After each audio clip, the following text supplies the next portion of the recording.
अरे पिजीजी बेस्ती अरे भ्यान के हो यो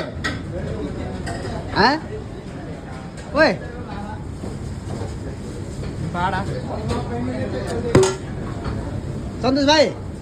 यहाँ त यो के बट्टा यो सानो भाडा छैन सानो बोल पाएन जोरी के हो बट्टा यो सानो भाडा छैन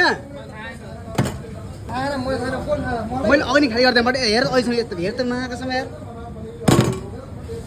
मासिक त हेर न कसरी हेर न चोरीले गरैबाट भइनै यो माको समय के चाले सिक्ने बलले सिके पाइन सिके यत्रो बल्ल भोटुरी होला कि पहिला मैले सानो बोल्नु ल्याएको थिएँ मामाले आफै हाल्दै गएमा किन ल्याइनु मामाले भनेन भन्न सकिनु मामालाई